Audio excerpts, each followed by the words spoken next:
UP के महोबा में एक अजीब सा वाकया सामने आया। वहां पर एक शादी थी और दूल्हा दुल्हन मंडप पे जयमाला के लिए तैयार खड़े थे। इतने में ही दुल्हन ने दूल्हे को एक अजीब सी हरकत करते देखा और तब उसे कुछ गड़बड़ लगी और तभी उसने दूल्हे से एक सवाल पूछा और कहा कि अगर तुम इसका जवाब दोगे तो मैं शादी करूंगी, नहीं तो नहीं। वो सवाल क्या था पता है? दुल्हन ने दूल्हे से 2 का पहाड़ा सुनाने को कहा था, लेकिन दूल्हा 2 का पहाड़ा भी नहीं सुना पाया। शादी टूट गई। लड़की ने ऑन द स्पॉट फेरे लेने से मना कर दिया। आपको क्या लगता है कि लड़की ने सही किया या गलत? चैट सेक्शन में जरूर लिखिएगा। जनरली क्रेडिट कार्ड को यूज करने से हम लोग डरते हैं, लेकिन एक आयरिश बंदा सिर्फ क्रेडिट कार्ड को यूज करते हुए मिलियनेयर बन गया। कैसे? मैं आपको बताता हूं। अगर आप क्रेडिट कार्ड यूज करते हो तो आपको यह पता होगा कि आप जितना यूज करोगे कंपनी आपको उतना ही ज्यादा रिवॉर्ड देती है। अब इस आयरिश बंदे ने उसी चीज का फायदा उठाया। यह बंदा क्या करता था, क्रेडिट कार्ड से सबसे पहले $500 का गिफ्ट कार्ड खरीदता, फिर उसके बाद उसी गिफ्ट कार्ड को वो एनकैश करता, फिर उसी कैश से क्रेडिट कार्ड का बिल वापस भर देता। उसने कभी क्रेडिट कार्ड से परचेजिंग की ही नहीं।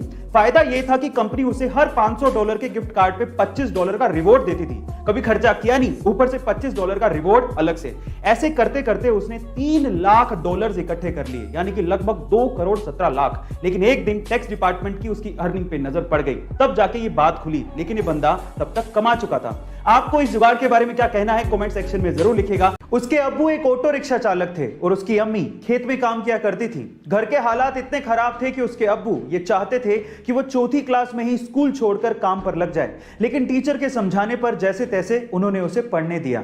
अब पढ़ने तो वो लगा, लेकिन जिंदगी इतनी आसान नहीं थी। अपनी पढ़ाई का खर्च उठाने के लिए उसे होटल में वेटर तक का काम करना पड़ा। एक बार उसके पिताजी से अपने ही हक के पैसों के लिए किसी अधिकारी ने रिश्वत मांग ली। अपने पिता को हक के पैसों के लिए रिश्वत देते हुए देख के उस बंदे ने सोच लिया कि वो एक अधिकारी बनेगा। फिर क्या था, 21 साल की छोटी सी उम्र में उसने यूपीएससी जैसे बड़े एग्जाम को पहले ही अटेम्प्ट में क्रैक कर लिया और पूरे इंडिया में 361वीं रैंक बनाई और आज वो एक आईएएस ऑफिसर है। उसका नाम है अंसार शेख। गाइस, आपको अंसार शेख की मोटिवेशन स्टोरी कैसी लगी चैट सेक्शन में जरूर लिखिएगा। क्या हम इंडियंस शेयर मार्केट में इन्वेस्ट करने से डरते हैं? मैं ऐसा क्यों कह रहा हूं, जरा ध्यान से सुनिएगा। ये तो आपको पता ही है कि अगर आपको शेयर मार्केट में इन्वेस्ट करना है तो आपको एक डीमैट अकाउंट की जरूरत होती है। अब आंकड़े सुनिए। हमारे देश की जनसंख्या है 138 करोड़ और इस 138 करोड़ की जनसंख्या वाले देश में टोटल डीमैट अकाउंट कितने खुले हैं पता है? वो मात्र हैं 4 करोड़ और उनमें से भी बहुत सारे डीमैट अकाउंट इनएक्टिव हैं। यानी कि हम भारतीय शेयर मार्केट में रिस्क उठाने से डरते हैं, लेकिन रिस्क है तो इश्क है। मैं आपको एग्जांपल देता हूं। राकेश झुनझुनवाला, जिन्हें हम इंडिया के वॉरेन बफेट भी कहते हैं, उन्होंने सन 1985 में मात्र 5,000 रुपए से शेयर मार्केट में इन्वेस्टमेंट शुरू की थी और आज उनकी टोटल नेट वर्थ 14,000 करोड़ रुपए है।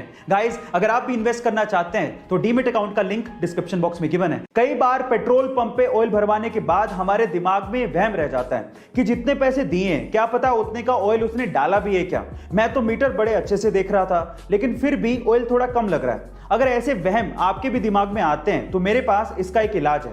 जब भी आप पेट्रोल पंप से ऑयल भरवाएं तो कभी भी 100 रुपए, 500 रुपए, 1000 रुपए, 1 litre, 5 litre, 10 litre, full tank, ऐसे नंबर्स जो कि प्रेडिक्टेबल नंबर्स हैं उनमें ऑयल ना भरवाएं, क्योंकि ऐसे प्रेडिक्टेबल नंबर से मशीन फिक्स हो सकती है और आपको कम ऑयल डिलीवर हो सकता है। इसकी बजाय आप लोग 100 की जगह 110 का भरवा लीजिए, 500 की जगह 550 का भरवा लीजिए, 1 लीटर की जगह 1.25 लीटर, 10 लीटर की जगह 12 या 13 लीटर। देखिए, जनरली ये लोग जेन्युइन होते हैं, लेकिन फिर भी अगर कोई ऐसा करने की कोशिश करे तो आप बच सकते हैं। गाइस, ऐसे अमेजिंग वीडियोस के लिए शेयर, सब्सक्राइब एंड लाइक। मिलता है अगली वीडियो में।